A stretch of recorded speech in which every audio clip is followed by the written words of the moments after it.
Ladies and gentlemen, welcome to Escalante City.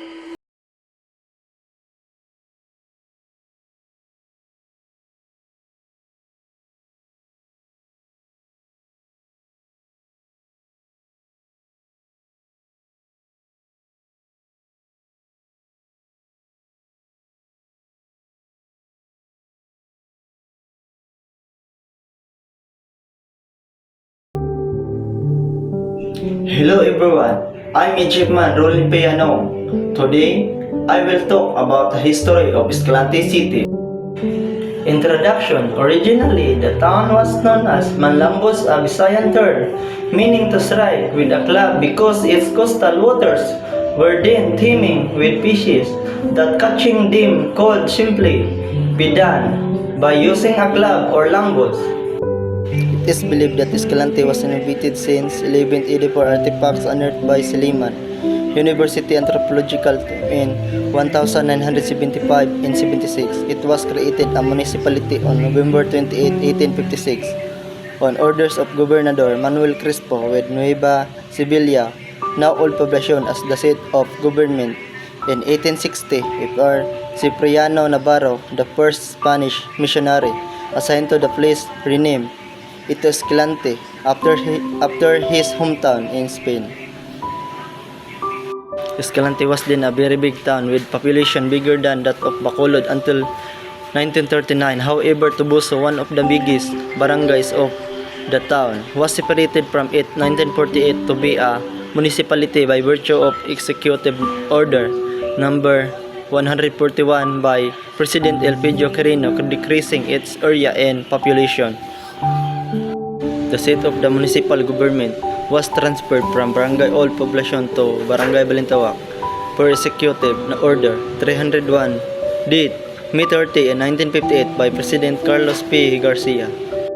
Escalante was converted into a component city of Negros Occidental when its charter RA 9014 was signed into law on February 28, 2001 by President Gloria Macapagal Arroyo, which was subsequently ratified in a plebiscite on March 2001.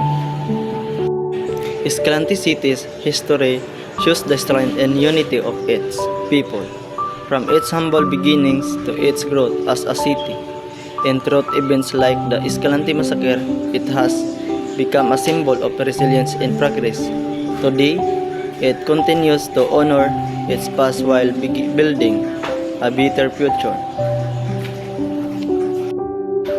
The people of Escalante City are known for their determination and strong community spirit. Despite challenge, they have remained united and committed to improving their way of life. Their courage during difficult times helped shape identity of the city as one that stands for justice and perseverance.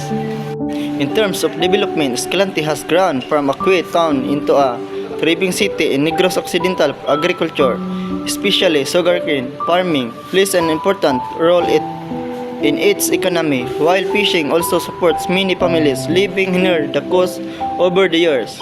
Education, infrastructure, and local businesses have continued to improve, helping the city move forward. Destination unknown.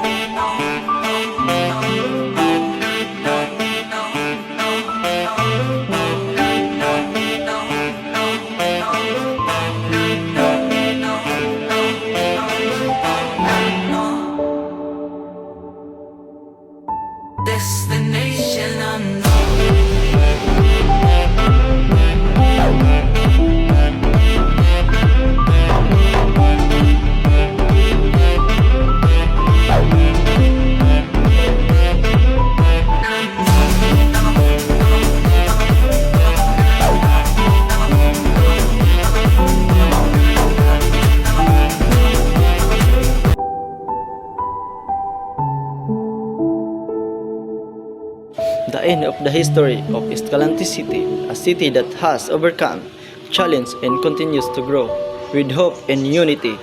And thank you, sir. God bless us all.